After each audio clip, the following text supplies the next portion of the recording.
आजकल two wheeler में travel करना बहुत ही मुश्किल काम है क्योंकि धूल भयंकर उड़ रही है। इस पर देखिए कुछ इस तरह के फल लगे रहते हैं और अभी ये बिल्कुल कच्चे हैं। बहुत दिनों के बाद मैं अपने किवाड़ा वाले घर में आ गई हूँ और तुझे लगी हुई है खेतों में काम करने पे और बउए बिल्कुल मौज कर रही है। ना मौज की काम हाँ। और काम से जब भी घर में आते हैं ना तो वही दिन याद आते हैं कि एक जगह पे रहते थे, कितना बड़ा परिवार था, भाई बहनों के साथ लड़ाई करी होगी बासी बात के लिए। ज्वाइंट फैमिली में ऐसा कुछ भी नहीं होता है कि इसके बच्चे उसके बच्चे, ज्वाइंट फैमिली में ऐसा होता है कि हमारे बच्चे। आप सभी को मेरा प्यार भरा नमस्ते। मैं प्रियंका तिवारी आप सभी का स्वागत करती हूँ देवभूमि उत्तराखंड के केदार घाटी के खूबसूरत सोनप्रयाग मार्केट से। शाम के लगभग 4 बजे का टाइम हो गया है। रोज की तरह मौसम सुबह से काफ़ी सुहावना सा रहा, दिन भर अच्छी से तेज धूप खिली रही, लेकिन शाम होते होते मौसम गुमसुम सा हो गया है। आसमान पर काले काले बादल छाए हुए हैं और धूप बादलों के पीछे छुप गई है। इसी के साथ सोनप्रयाग मार्केट और सामने की पहाड़ों के नज़ारे कुछ इस तरह के हैं। सोनप्रयाग की पार्किंग रोज की तरह टूरिस्ट व्हीकल से खचाखच भरी हुई है और सामने की पहाड़ियों का नज़ारा कुछ इस तरह का है। मैं तो चाय पीने के लिए ऊपर सुनील की दुकान पे जा रही थी और सुनील चाय बेचने के लिए रोड पे जा रहा है। केतली हाथ में रखी हुई है। सुबह भी बेची चाय? चलो बढ़िया, इसकी ड्यूटी है चाय बेचने की।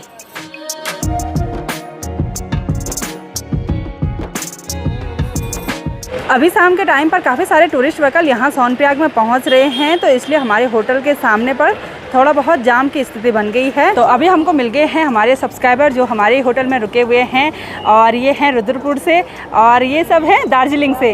काफ़ी अच्छा लगा इन सभी से मिलकर और बहुत बहुत थैंक यू वीडियो देखने के लिए। और दार्जिलिंग के हिसाब से आपको उत्तराखंड कैसा लग रहा है? बहुत बढ़िया, बहुत बढ़िया लग रहा है। चलो thank you so much. Darjeeling. अच्छा थैंक यू सो मच आपके लिए।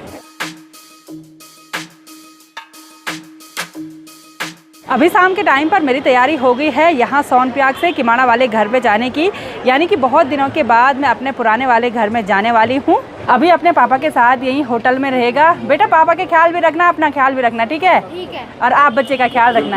आजकल ये मेरा ख्याल रख रहा है ना। हाँ खूब सेवा कर रहा है मेरे आदमी। दोनों एक दूसरे की सेवा कर रहे हैं ना। चलो ठीक है, बाय बाय बेटा।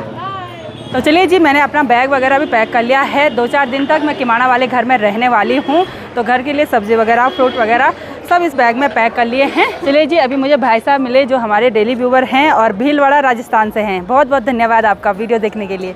कैसी रही आपकी यात्रा? अच्छी रही। चलो बढ़िया। मुझे छोड़ने के लिए अभिषेक ऊपर तक आ रहा है। जितने भी यात्री लोग कुछ इस तरह से झुंड में आते हैं, ये डेली सर्विस की बस से आते हैं या तो अपने यहाँ से बड़ी बड़ी बसों से अपनी यात्रा पूरी करते हैं। तो रास्ते में हमको देवर जी भी मिल गए हैं। सोनप्रयाग जा रहे? अच्छा।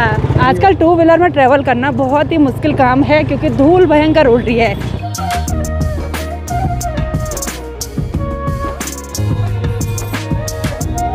तो चलिए जी, हम किवाड़ा के नीचे रोड में पहुंच गए हैं और अब मुझे यहाँ से ऊपर थोड़ा सा पैदल जाना पड़ेगा। अभिषेक ने मुझे यहाँ पर तक छोड़ा। वैसे मेरे पास भी स्कूटी है, लेकिन मेरी स्कूटी का अता पता कुछ नहीं है, वो किसके पास है। देवर जी की ले जा रखी वो इधर उधर, क्योंकि आजकल गाड़ी से ट्रैवल करना थोड़ा मुश्किल होता है, जाम लग जाता है, तो सब लोग टू व्हीलर का इस्तेमाल करते हैं, लेकिन टू व्हीलर में सिर्फ धूल ही धूल हो रहा है भाई।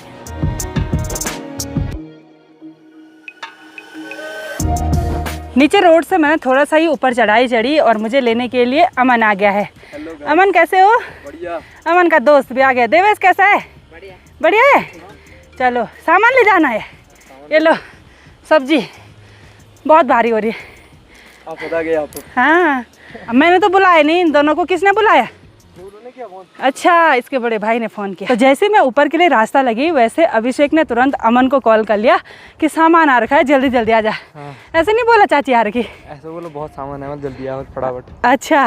और अमन ने तुरंत कहना मान लिया, जल्दी जल्दी आ गया। मैं देख रही अमन कैसे आ गया भाई। रास्ते में चलते हुए मुझे एक हरा भरा पेड़ दिखाई दिया और इसको हमारी गढ़वाली भाषा में मोहल बोलते हैं और हिंदी में मेहल बोला जाता है। इस पर देखिए कुछ इस तरह के फल लगे रहते हैं और अभी ये बिल्कुल कच्चे हैं, बिल्कुल नाशपाती की तरह होता है पकने के बाद।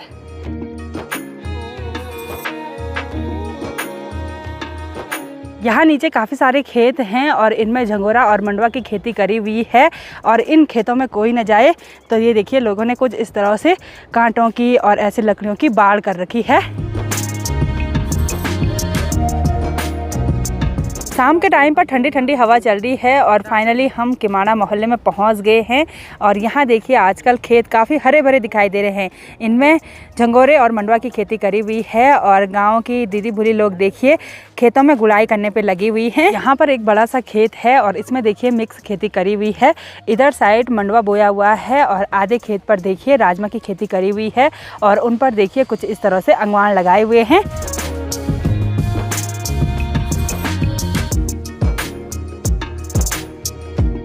तो हमारे पड़ोसियों की एक सुंदर सी बकरी पाली हुई है और इसके गले में घंटी भी लगा रखी है। ये देखो बहुत प्यारी है। बहुत दिनों के बाद मैं अपने किमाना वाले घर में आ गई हूँ और घर का माहौल देखिए बिल्कुल शांत सा नज़र आ रहा है। और हमारे घर के आगे इन खेतों में मंडवा और झंगोरे की खेती करी हुई है और पड़ोस की दीदी लोग लगे हुए हैं मंडवा की गुड़ाई करने पे। यहाँ घर के आगे से नींबू और माल्टे के पेड़ काफ़ी हरे भरे नज़र आ रहे हैं और नींबू के पेड़ पर देखिए अब काफ़ी कम मात्रा में ये पीले पीले नींबू दिखाई दे रहे हैं क्योंकि इन पे मोलार आ गया है। साथ ही इन पर छोटे छोटे ये देखिए माल्टे के ये दाने लग गए हैं और ये लगभग नवंबर दिसंबर के टाइम पर पकते हैं।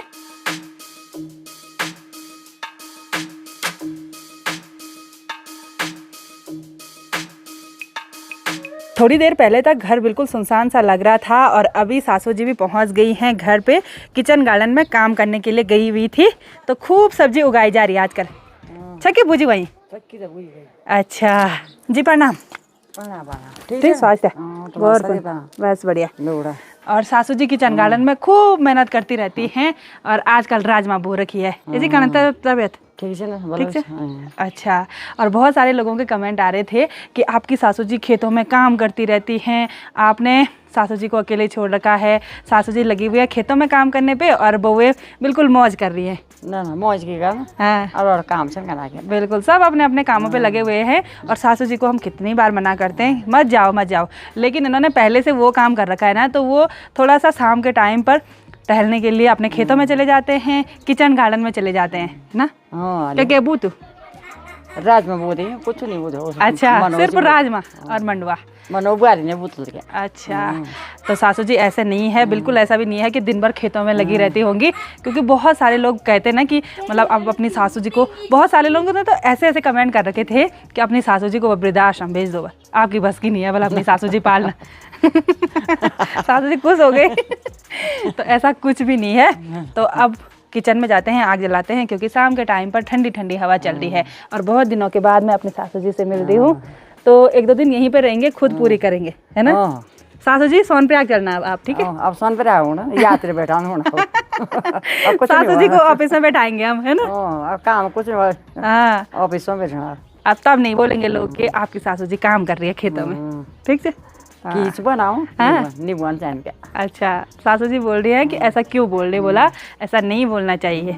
अब काम पर लगा सब अपने अपने कामों पे लगे हुए हैं। तो चलिए जी अब चलते हैं अपने किचन में और यहाँ देखिए चूल्हे की अच्छी तरह से लिपाई करी हुई है।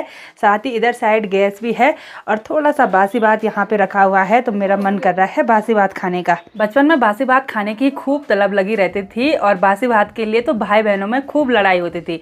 मैं तो पहले ही आलोक और प्रीति को बोल देती थी कि मेरे हिस्से का मत खाना और जिस दिन अगर बासी भात नहीं रहता था ना उस दिन भयंकर तेज रोती थी।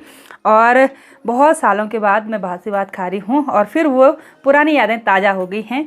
आप में से बहुत सारे लोगों ने भी बचपन में ऐसा किया होगा, भाई बहनों के साथ लड़ाई करी होगी बासी भात के लिए। बाहर तो अंधेरा होने लग गया है और अब मैं डिनर बनाने की तैयारी शुरू कर लेती हूँ। और दीदी जी अभी खेत से वापस घर पे नहीं आई हैं और अमन परेशान हो रहा है कि मम्मी आज कहाँ चले गई।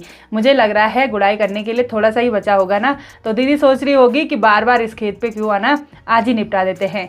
तो थोड़ी देर में आती होगी, फिर आपको दीदी से मिलवाते हैं। आज हम डिनर गैस वाले चूल्हे पर भी बना रहे हैं। आज हमने आग नहीं जलाई क्योंकि यहाँ घर पे अभी लकड़ियाँ नहीं हैं, लकड़ियाँ गौशाला में हैं। और अभी दीदी जी भी आ गए हैं खेत से। दीदी कैसे हो? बढ़िया। बढ़िया हो? आप भी ठीक हो? बस बढ़िया। और दीदी खेत में मंडवे की गुड़ाई करने पे लगी हुई है।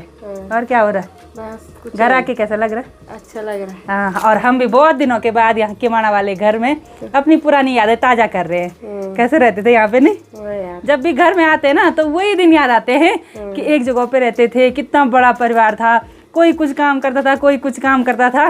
और अब देखिए कोई कहीं है, कोई कहीं है। सुनसान लग रहा है। इस बार संध्या चली गई। हाँ अब प्रदीप लोग जाएंगे। हाँ फिर मैं और सासू जी यहाँ पे अकेले। तुम भी देहरादून चले जाओगे। हाँ, तब सासू जी कभी उधर कभी ऊपर, जहाँ मन करे वहाँ। सासू जी के 4 बेटे हैं, सासू जी कहीं भी रह सकते हैं। सब बना रहे कमरे। हाँ पर वो बोले यही रहना है मिट्टी के घर में। मिट्टी के घर में। ज्यादातर यही पसंद आ रहा। वो यहाँ इस पुराने वाले घर से भावनात्मक रूप से जुड़े हुए हैं, क्योंकि ससुर जी ने ये घर बनाया है ना, तो वो छोड़ेंगे नहीं उस घर को, चाहे हम अपने नए मकान पे कितने भी कमरे उनको बना दे। तो अब दीदी लोगों का भी नया घर बनेगा, तो वो भी धीरे धीरे वीडियो में आपको दिखाई देगा कि कैसे बनता है। तक बनेगा। हाँ बन जाएगा भाई। नहीं, पुराना मकान है, मुझे बहुत अच्छा लगता है भाई। इसमें बीमार नहीं होते हैं। हाँ। अब के नए जमाने के मकान है ना, टाइल वगैरह है, तो टाइल वगैरह भी यहाँ के लिए सक्सेसफुल नहीं है। ठंडा इतना होता है कि लोग मिट्टी वाले कमरे ही पसंद करते हैं। तो अब रोटी बनाते हैं, आराम से गपशप लगाते हैं। सासू जी ने पूजा पाठ भी कर ली, हमको टीका भी लगा दिया। बस टीका हमेशा लगता है भाई। हाँ सुबह शाम टीका लगता है घर में आके। घर में आके वही खुशी होती है भाई, सुकून सा मिलता है। और सोनप्रयाग में इतना हल्ला हो रहा था ना, यहाँ बिल्कुल सुनसान। और सब पूछ रहे हैं अभी क्यों नहीं आया। अभी को रहना है अपने पापा के साथ। अभी बोल रहा मैं थोड़ा पापा की केयर मैं करता हूँ, बोला अब पापा मेरी केयर करेंगे। कोई बात नहीं, वो यहाँ से चले गया था, 2-4 दिन पापा के साथ भी रह लेगा। बिल्कुल बिल्कुल। छुट्टियों में अब पता आ जाएगा लास्ट। पता बहुत सारे लोग कमेंट कर रहे थे कि आपकी दीदी को यहाँ भी चैन नहीं है, वो देहरादून में भी बच्चे को देखते हैं और घर में भी आपने उसके पास छोड़ रखा है। अब ज्वाइंट फैमिली है, ज्वाइंट फैमिली की बात और क्या समझे कोई ना। हमें अच्छा लगता है भाई। वही तो। आर्यन वो भी सब आएंगे, नहीं आएंगे तो फोन करते रहते। प्रॉपर मेरे बच्चे वहाँ जा रहे, हाँ उनके वहाँ यहाँ आ रहे। ज्वाइंट फैमिली में ऐसा कुछ भी नहीं होता है कि इसके बच्चे उसके बच्चे। ज्वाइंट फैमिली में ऐसा होता है कि हमारे बच्चे। और आज के टेस्टी डिनर में है बैंगन आलू की सब्जी, उसके साथ दाल है और साथ में राली रोटी है। तो अब गर्मा गर्म टेस्टी डिनर का आनंद लेते हैं। और दीदी भी यहाँ पर खाने लगी है। कैसा लग रहा है? बढ़िया। मैंने बनाया आज। पतली बना रखी तेरी भाई। अच्छा आनंद आ रहा है देवरानी के हाथों की रोटी खाने में। हाँ, अपने हाथ का तो हमेशा खाना है भाई। बिल्कुल। दूसरे के हाथ का ज्यादा खाया जाता। टेस्टी भी होता नहीं। बिल्कुल। डिनर करने के बाद अब हमारी सोने की तैयारी हो गई है। बाहर ठंडी ठंडी हवा चल रही है, जिससे काफ़ी ठंडा भी महसूस हो रहा है। तो आज की इस वीडियो को यहीं पे एंड करते हैं। आई होप आपको वीडियो पसंद आई होगी। वीडियो पसंद आए उसको लाइक कीजिए, कमेंट कीजिए और अपने दोस्तों के साथ शेयर कीजिए। मैं प्रियंका योगी तिवारी मिलती हूँ आपको अपनी अगली नई वीडियो में। तब तक के लिए जय देवभूमि उत्तराखंड।